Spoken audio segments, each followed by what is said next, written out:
And we were watching it, and it just wasn't working at all. Really? Yeah, Wow. and I'm looking at Robin and looking at my partner Michelle. I'm going, you guys, this performance is terrible. Like, and I'm talking about myself, right? So I'm like, we need to do something about. We've got to cut this out. So you really are the producer here. Oh yeah, yeah. So I'm like, take this hat off, put this hat on. Get rid of that actor. Get rid of this actor. She's out of here.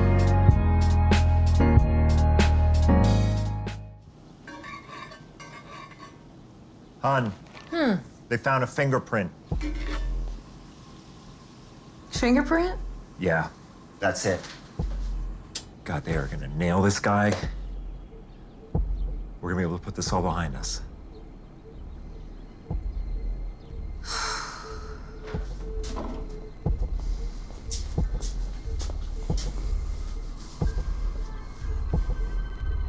Hey, why don't we have a family night this weekend? Yeah, it's been a hard week. Maybe we can go to Sizzler, go see a movie. I can turn it out and go see Herbie Goes Bananas. That's a great idea. Yeah. Yeah. Okay.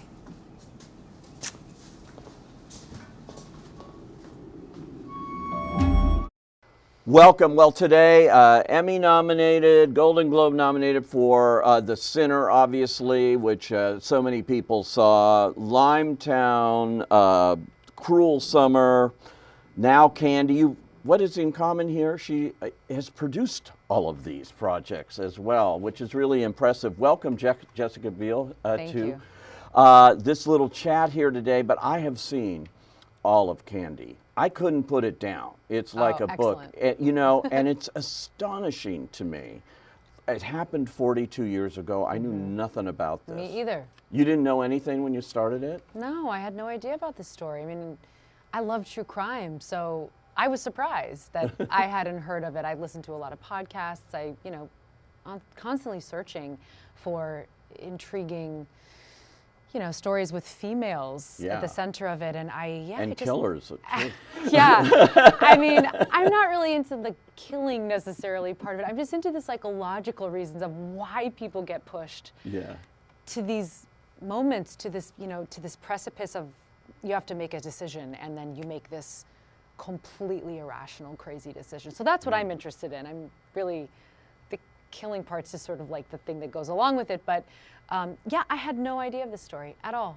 That's amazing. And as this runs, people are going to be discovering this and will come up with their own conclusions, which is what I love about this, and shows like this that don't just lay it on the line, black and white. Right. We can all, based on where we're coming from, have an opinion on this, just like they did during the actual case. Exactly. And Robin, our creator and writer, was really the foundation of what we built the show around. This is Candy's story. Yeah. This is not Betty's story. She's not here to tell her side of the story. Yeah.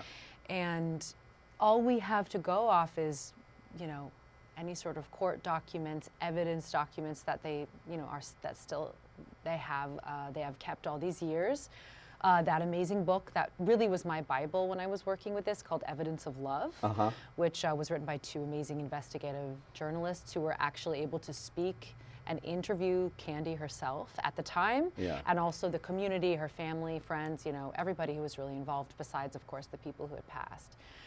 You didn't get to talk to Candy, I assume. She now has another name and she moved somewhere, and yes, I believe so. So I did not get to speak with her. That's sort of what they said. So it was interesting to me that she's disappeared, but she's around. Yes, she is, which I think is what's so incredible about her story and her case and the verdict of her trial. To commit such a crazy act of 41 violence. whacks with an axe. You have to question, how do you do self-defense when somebody's like that? But this show really does explain it plausibly, going back to her childhood and everything. Yes, thank you. I mean, we didn't know if we would be able to, you as an audience member, feel that way when you walked away from it. But that was my intention the whole time, was as I was reading her, reading her story and reading this book, and trying to understand and get to know her, she was not an evil person. She was not a not at all. violent, mean person, you know. And I was falling in love with her on many levels, you know, which is what I'm looking for. I want to believe so deeply in what my character is doing, and I had that feeling for most of this experience. I like the way it begins and ends as well with you on screen, close up, talking. You go like, that's yes, intriguing. it sets us strange. Yeah, and it's done in a non-linear fashion here too. We sort of know what's going to happen. Yes, we do. But you're right. It's that close up and that parable. Robin said that was sort of, once she realized that this is the way in, that was it. That we had to have this parable, this close up of this character, just sort of, you're meeting her in this kind of odd way. Yeah. And interestingly enough, we shot it, and then we were turning this around so quickly that we're watching our cuts, you know, while we're still filming, and we were watching it, and it just wasn't working at all. Really? Yeah, and I'm looking at Robin and looking at my partner Michelle. I'm going, you guys, this performance is terrible. Like, and I'm talking about myself, right? So I'm like, we need to do something about. We've got to cut this out. So you really are the producer here. Oh yeah. So I'm like, take this hat off, put this hat on. Get rid of that actor. Get rid of this actor. She's out of here. It just wasn't working, you know. And you have to be able to see that and not be precious about it. And so we looked at it, we talked about it, we tried everything, took it out, put it back in, changed the place, you know, just used the voiceover, did all of these different things. And Robin just kept saying, I have to have this parable, we have to make this work. So we decided we were going to reshoot it. And so we reshot it during episode 5. Oh, wow. And it was so amazing, and I told this to Robin, and honestly, I want to put this in my contract from here on out, that if there's anything that's really important, that really sort of is you know, explaining the show, the character, even if it's symbolically or, you know, metaphorically, that's what that was. Yeah. I want to shoot it at the end as well, because going through the experience of the show and going through all those episodes, going to the baby shower, having the affair, blah, blah, blah, all the pieces, and then doing that fight sequence, it informed so much more. And I knew what I needed to do with that. I called our director, Mike Uppendahl, and I said, I know what to do with this now. Just let me reshoot it. Put the camera there. I don't know how to explain it. I just have the experience now. Yeah. I went through her story, and now I can do what I need to do. And it was unbelievable how different it was. And Mike and I looked at each other after I did this first take, and he just goes, and I said, I know, I just needed to do the 5 episodes. Now we're ready, you know? That's so interesting. And I swear, I'm like, I'm going to put that in my contract, so I have that ability to go back. To go back, if we need to, because man, we needed to go back, and now it's perfect. It was, you know, I love watching things cold where I know nothing. Me too. And you know, you don't always get that opportunity. And you know, so that's the way I watch this, and it's so great. At every turn, you know, you never know quite where it's going to go. And I did love the kind of whole non-linear style of it.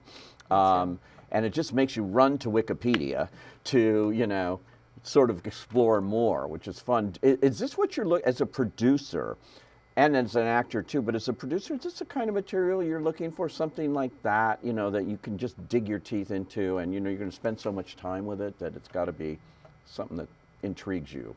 Yes, it has to. You have to be so excited and so intrigued and so passionate about spending months away from your family and your kids, and you know, putting in the work. It's not easy, and it's not easy to shoot when the world is, you know, kind of tricky, you know, where everyone's safety is important, and you know, there's just a lot of extra stuff as well. So, yeah, I don't think it makes sense. I also don't feel like it does the project a disservice if the actor's not interested and they're just there to be there. You know, if that for me just doesn't work, because I know I'm not doing anything to help this project. And is that why you became a producer on this? Well, part of the reason I became a producer, I mean, Michelle and I, my producing partner, Michelle Purple, we've been friends for a million years, and we started our company when I was 22. Wow. back in the days. Yeah, way back. When nobody was really thinking about content for women, or you know, really telling women's stories in a big way. Yeah. So I just wanted to take more ownership of my career. And because when I was looking at your credits, I'm thinking, oh yeah, she was in Seventh Heaven. You have so like gone way beyond that, but some actors get trapped in one television series, and it's hard to get out of that, you know, in terms of people casting them. It really was hard at that time. Yeah, it was. That was the end of the 90s, early 2000s. That was a different time, right? That was when you were either a film actor or you were a television actor, and you did not cross over. Oh, wow. Right? That was really the feeling. Yeah. I just wasn't satisfied doing that show forever and ever, so I left the show, went to college, then came back for a little bit, then, you know, then sort of kind of just started to pave my own way in my career, and Texas Chainsaw was one of the first things I did. I was 19 when I did that. Wow. Yeah. So maybe I just got lucky because I didn't stay on that show consistently for the 11 seasons. Just because I just, as a person, was ready to do something different, and also needed a break and needed to just be a normal, you know, college student for a while. Yeah. And be around my peers and things. Well, I'm so glad you did, because I mean, wow, when you watch it, you know, this show, others that you've done, you know, The Sinner, of course, nominated for all kinds of awards and things, and you know, it's really, really terrific to see that kind of acting and that transformation that you take and just dive into these roles. And this one is, if you haven't seen it yet, man, are you in for one here. You know, and what's also interesting is this case has also sparked yet another limited series that they're doing now. I know. How did that happen? I don't know. It was all kind of happening at once. I feel like when I was talking to Hulu about this project, we also heard, oh, there's this other project going on. And it's funny, right, how these things kind of happen. It sort of happened with The Prestige and The Illusionist. That's true. The Illusionist yes. came out, and then The Prestige came out, and you know, not the same, and definitely not, you know, not true stories, but that is same world, right? It's just interesting how it happened. I have no idea how it happened. I have no idea how the timing worked out, but I actually think it's positive. You know, one thing kind of, you know, encourages people to go check out the other one. Sure, if you want to compare, whatever you want to do, just watch good content and learn about good, interesting stories and enjoy yourselves, right? I don't think it's a bad thing, you know? No, it's good. And plus, I love those actors. And I'm a huge Lizzie fan. Yeah. And Jesse, and I'm really excited to see so what they do with it. Yeah, you'll be watching. Oh yeah, for sure. I'm really excited because it'll be cool to see different portrayals of the same character. Yeah, that would be. Well, everybody's seeing yours first. As well they should. Thank you so much for joining us. This is great. Thank you. This is really